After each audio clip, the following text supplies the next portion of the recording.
Okay, I think we've got about a dozen people on the call, which is great.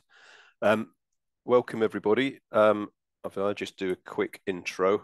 I'm Gordon McFarlane, member of the PPMA board, and I'm facilitating, which means staying largely silent today.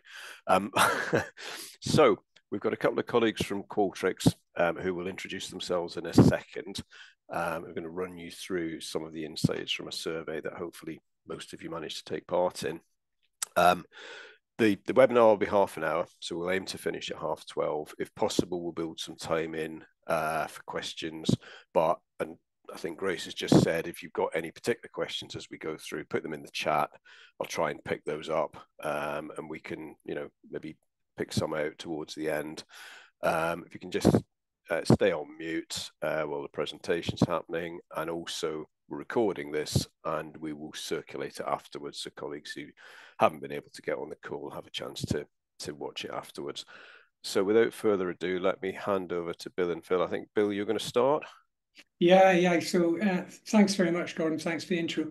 And thanks also for the opportunity to have some time with you guys this afternoon. It's nice to meet the people I haven't met before, and also I'm sure there'll be some others that I've already met. So anyway, it's good to reconnect. So let me quickly do a quick introduction. So yeah, Bill Young, I'm the Government Account Director here at Qualtrics across UK and Ireland, and work with a number of government bodies to help them improve their experiences. So that's just a little bit about me. My colleague Phil, who will actually run the majority of the session, will introduce himself just in a few minutes. But let me just do some quick positioning to help you understand who Qualtrics are. Essentially, what we're famous for is helping people understand what their customers and their employees really think and feel. And they're real key drivers for an organization's success. And at Qualtrics, we see an absolute link also between the extent to which people, spring out of bed and want to get to work in the morning, as well as how that relates to the services that they deliver, whether they're a council or some sort of organization. So we do three things: help them improve that employee experience, we help them improve the customer experience or citizen experience, as you would probably better know it, and also help them do that kind of strategy and research. So where should they be focusing their efforts to kind of make their world better? So yeah, that's just a little bit about what we do. So jumping back ever so slightly, we did some work through PPMA in partnership with the organization to try and capture and understand some of the attitudes around the people side of things. So what we're going to share is some of that insight with you in a few minutes. Now, what you're looking at now is essentially some logos of some of the organizations that we work with. So you can see we're very kind of front of mind in terms of central government, and some of the organizations you can see there we do a huge amount with, but we also do a lot in local government too. So others that we work with would include Essex County Council, City of London, Central Beds, Doncaster Council, just amongst some. So yeah, that's just a little bit about what we do. As I say, very kind of excited to share this insight with you. So at that point, I'll hand over to Phil, who can do a quick intro and take us through the rest of the slides. There we go. Make sure I'm not on mute. Thanks so much, Bill. Really appreciate it. Lovely to meet everyone today. My name's Phil Bland. I'm a Global Government Advisor at Qualtrics. So I've been with Qualtrics now for just over 2 years. I've actually been, you might pick up my accent, I've been based in Sydney for those 2 years looking after our Asia Pacific regions. I've been very fortunate to work with Qualtrics across global government. So I've been supporting governments at all levels, from local to state governments to central governments across Asia Pacific, including Australia, New Zealand, and also Singapore and Canada. And I've also done some work in the US as well.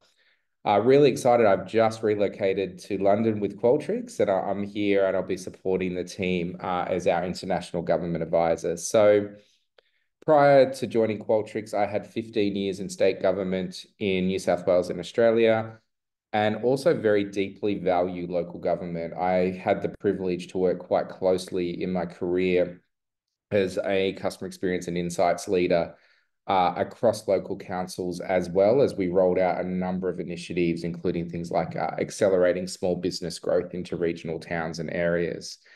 So I really want to start when we start to look at the data today of the survey, and thank you so much for all those that participated in it at the start of the year.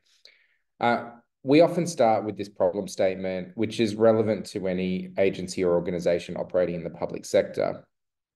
And that is that trust is essentially the core currency. And to be able to increase trust is almost an opportunity and a challenge for government at the same time.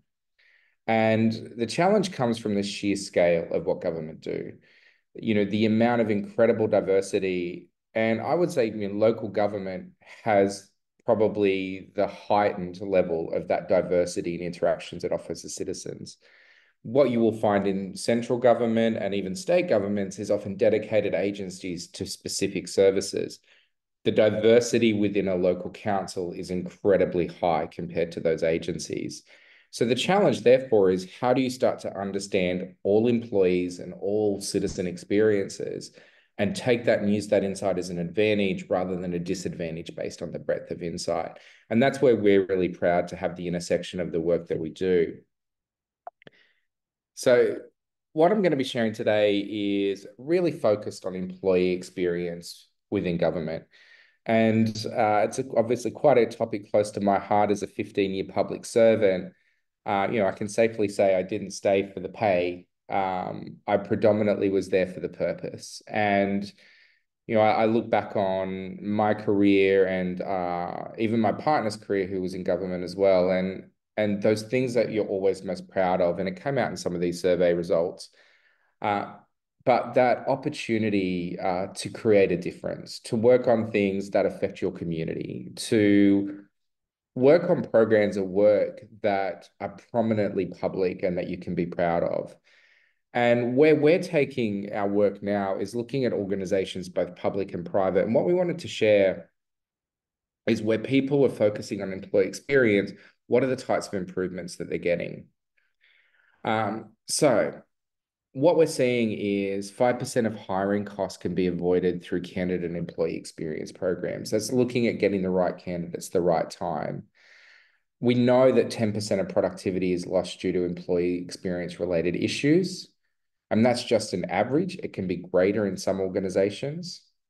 And 69% of voluntary attrition can be avoided through strong, high-quality employee experience initiatives. And there's some actual data in this, in the results of this survey you'll see towards that today. And that organizations believe 38% of their employee support interactions could be improved. So when we look at employee experience, it's not just one moment or one persona. And we see it as a life cycle. It's where are all the key moments of truth and touch points in that life cycle that are really critical to gather insight and understanding on an employee's relationship with an organization.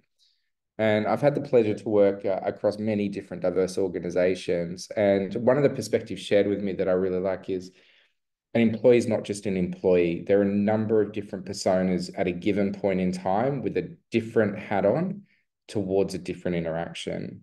An employee, when they're asking for IT help, is essentially a customer. When they're looking to recruit into a role, they're a prospect. When you're having interactions with your manager, yes, that's a one-to-one employee to manager interaction, but it's our ability to see the different personas and expectations and pressures and stresses within those interactions and understanding the insights within them that can lead to those high-quality employees staying and also attracting high-quality employees into your organization. So to give a breakdown of the study, and we will be sharing with the PPMA a fuller report of this post. So what we're sharing today is some of the early insights as we analyze through those results. To give a little bit of a breakdown, there was quite a bit of diversity in the respondent rate. So we had quite a strong representation of over 9 councils providing feedback across your candidate, your retention, and your workforce experiences. So we're going to start at the beginning of what we heard from you. And overall, 74% of respondents believe candidates in general have a positive overall recruitment experience. And equally impressive is... Phil, sorry to interrupt as soon as you get into it. Can people see the screen of you sharing? Because I can't, but I think that might be just the way that I've joined. If everybody else can see it, we're all right. Yeah. Okay, brilliant. Okay, perfect. I shall carry on flying blind then. Oh, good. We can see. We're good. Okay, perfect. So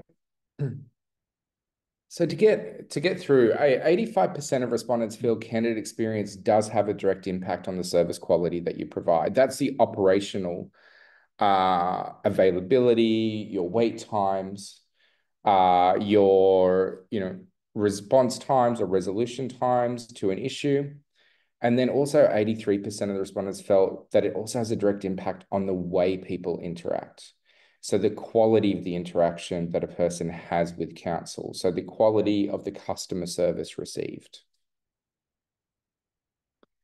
And when we started to look at first impressions, 44% of the respondents do ask candidates directly for feedback on recruitment experiences and or EVPs. I can say this is actually quite in line with what we see even across state and central governments as well. The investment into EVPs is there. The measurement is still a fledgling capability. And we are starting to see more and more organizations not just spend time and investment in developing their employee value proposition, but now looking to understand what's the measurement framework or the metrics or the KPIs we should also be looking at. But also 33% did advise us that candidates are not asked for their perspectives on the employee value proposition. And again, these numbers aren't an aberration to anything that we're seeing at other levels of government either. I thought it'd be really great to share a couple of the comments that you shared in the survey as well. And this will tie into some of the other response data we have. But it's challenging that perception of what you do. Challenging that perception of what a public servant is and what it's like to work within the public service. And it's not an uncommon perception that we don't see anywhere else. It is very common that we are still shedding that persona or that perception that government or working within councils is a very grey area to work. It's bogged down in process. It's bogged down in bureaucracy. And although those things exist, there are still a lot of benefits and opportunities of taking on work within a local council. And very interestingly, and I did like that comment, that also there's the challenge that people often associate working for council means you're going to get complained to by the public at all times. So that ability to know that your interactions, if you're in a service role, could potentially be just managing complaints. And then on your responses at looking at how application processes could be improved. You shared some of your current experiences. The application processes are quite long. They're very form-based. And that the first impression, even online, may not be the best impression that someone's getting. So it's not only a process challenge, but it's almost a first impression challenge as well. And when we asked about the barriers to recruitment, the top 3 barriers you shared were staff capacity to recruit talent. And we understand and appreciate this. Often in councils and other levels of government even, recruitment's somebody's second job. There will always be a HR team supporting a talent or a people team, but hiring managers see recruitment as a second job. Or the people in the process are being pulled into the process or getting resources to participate. I can even share, I know my experience in government, there would always almost be a 3-month email invite going out to managers, and it would be from our HR team just pleading with managers to put their hands up to participate in recruitment processes. And it was often deprioritized into other activities within the business. So it's not about just hiring more recruitment staff. It's about understanding or being able to place that importance or have availability of hiring decision makers within the business as well. The second challenge was a lack of funding to be able to invest in employee value propositions, to invest in streamlined recruitment processes, to invest in different ways to attract talent. And back to those earlier comments you saw on the previous page, the third barrier that was seen in the results was perceptions, what the perception of working within council would be. And then we looked at retaining the best talent. So understanding some of the challenges in recruitment, where are the areas you see as strengths and weaknesses in retaining the best talent? And we appreciate that retaining talent in the public sector workforce is not an easy job. You are up against competition that can pay more, sometimes offer a different style of benefit, and also offer or overcome those challenges that you might not have to overcome if you weren't in public sector, such as that perception of what it's like to be a public servant. But really interestingly, when we asked about how you start that journey with someone that you've hired, we're seeing a really big rise in those activities becoming virtual. And that's just due to the nature of what has occurred since 2020, a rise in working from home, that those activities are certainly pivoting to virtual activities. So they're almost catching up to in-person onboarding. Virtual onboarding in this respondent group was 47%, which is actually, quite interesting that the onboarding experience in itself now is heavily technology reliant. Traditional onboarding activities still dominate. So corporate induction programs, recurring one-to-one meetings during probation periods are still the most common. But the biggest challenge is manager capacity to act on feedback to keep people. So although managers may know what the challenges are, how do we find capacity for those managers to be able to act on that feedback when it exists and address those issues or have a voice into those issues? And you were able to provide us some quite specific information on the activities that your organization does to retain talent.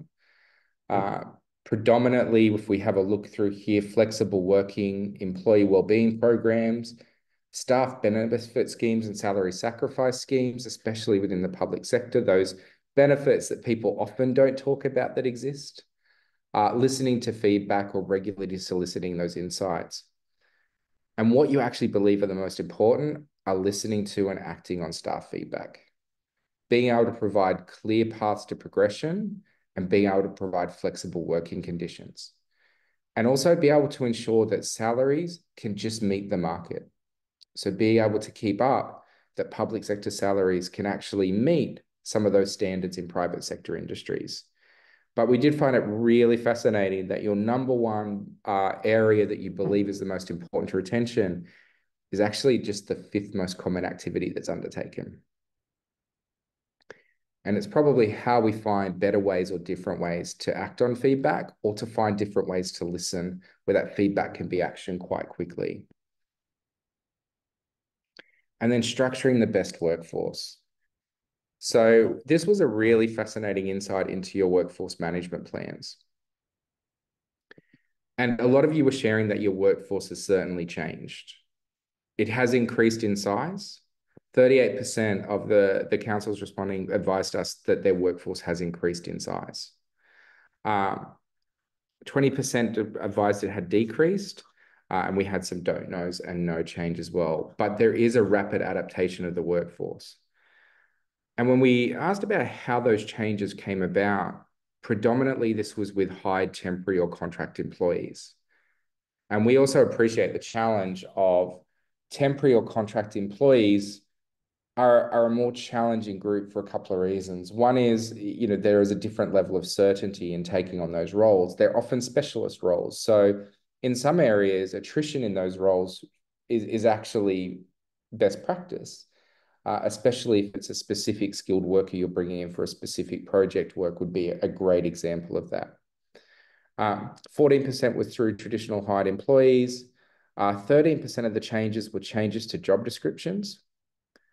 or 13% were actually restructures due to the available workforce. So looking at process optimizations, team changes, or structural changes to support those workforces.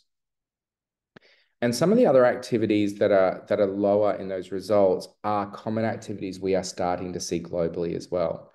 We are seeing larger, more unprecedented rates of hiring freezes and redundancies within the public service workforce. And this is actually due to a number of factors. At all levels of government, budgets are harder to come by. Financial climate is not as optimistic as it was even post-COVID. And there is a very significant rise in the differences in the way that councils and even governments are operating. The rise of more digital services, the rise of expectations of those digital services to be available at longer or extended hours, and a reduction in those traditional interactions that people will see.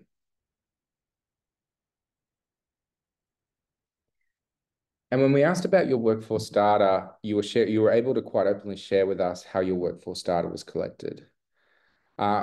Most of that workforce data collected today is predominantly, or insights or analytics data, is on staff numbers. A lot of that operational data, your data on diversity or equity, the data retained in staff surveys, your current staff costs or vacancies.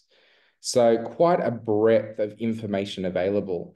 In fact, if you were to look at this, you could quite safely argue no one's actually struggling for data about their workforce. It's probably how that data gets utilized. And then when we look at how that data is utilized, predominantly it's for service delivery planning and strategic programming.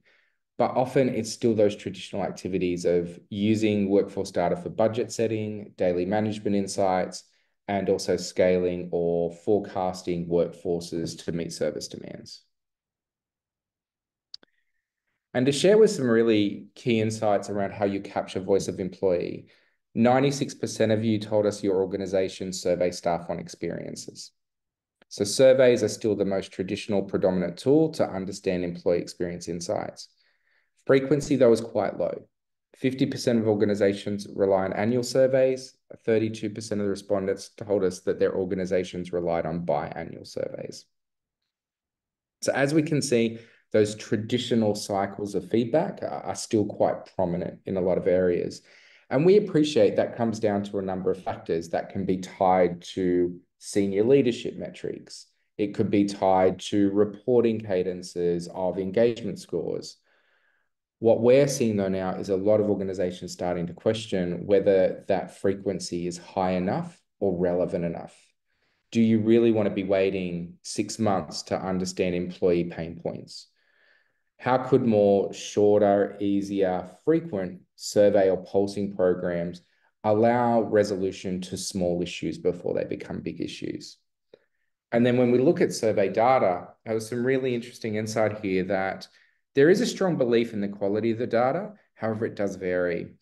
So 16% believed that survey data was very actionable, and 67% believed it was somewhat actionable. So this is where we go back to thinking about managers' capacity to act on feedback, the frequency that feedback comes in on employee experience insights, and then what can be done to actually make that data more consumable. How can it be clearly actionable for those managers? And then how can you ensure a frequency where those small issues or pain points with employees can be addressed more sooner? So we're very happy to share this preview with you today. We greatly appreciate the time and effort that everyone put in, and we will be publishing a fuller report. There is more questions than this, but we did want to be able to have the opportunity and greatly appreciate to share that. So I think we're going pretty well on time with 4 minutes. So very happy to open up to some questions as well. Yeah, thanks, Phil. That's really helpful. Got no questions in the chat, but just in case there are, I'll just give people a minute or so. And I think seeing the fuller report will be really helpful, because I think what this, and I know I haven't seen the slides, but what this does is it teases out a lot of challenges for us. Challenges we knew were there, but the next step, of course, is okay, so what? what do we do about it? You know, and are some of these things wicked problems? Do they have answers, etc.? And it's probably going to be particularly helpful in that kind of contrast with other parts of the public sector, not just in the UK, but globally as well, because the answers will be out there somewhere.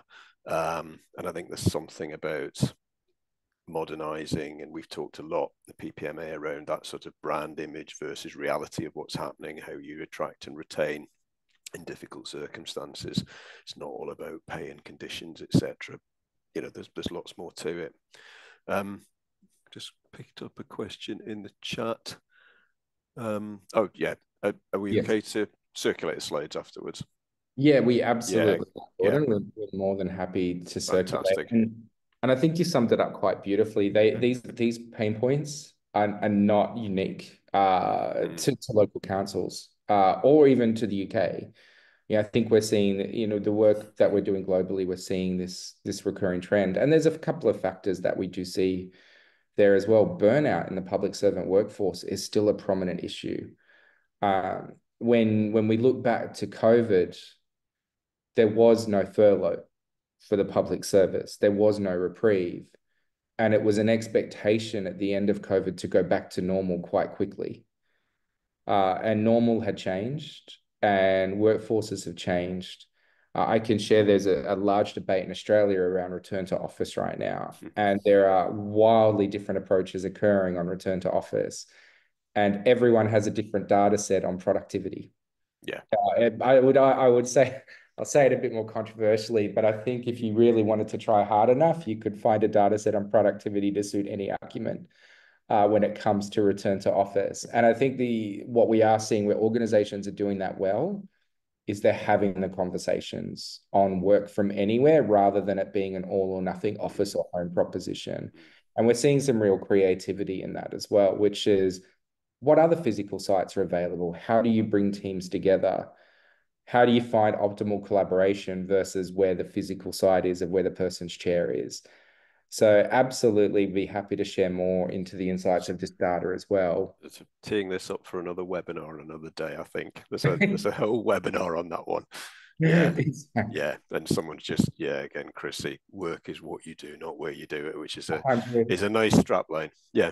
I think that's absolutely, and I love how much passion was there around busting that myth of the value proposition in the data of what working for council is. And I think this is something that I will always say, and I will say this to national leaders of government, local council have a strength in the sheer diversity of what somebody can do in a role. Or what council does to serve people is so diverse, and we don't celebrate that strength enough. And we don't celebrate public service being a career growth opportunity, which is a lot of people still hold those attitudes from the 70s or 80s. I'm in a job for life. If I come into council, I'm going to be in the same position. And we've seen that change over the last 10 years rapidly. We're seeing people go into government roles now because they know it's more attractive for them in long term in their career to have that experience in a purpose-driven role. And it's how we support that mission as well of celebrating that more frequently. Absolutely. We're just on 12:30, so we've managed that really well. Or you have. So can I just thank everybody for joining? Hope you got something positive from that. We'll circulate the slides, but as I said, the recording will be available. So just big thanks to Phil and Bill, and we look forward to the report. Excellent. Thanks everybody. Appreciate it. Thank you. Cheers.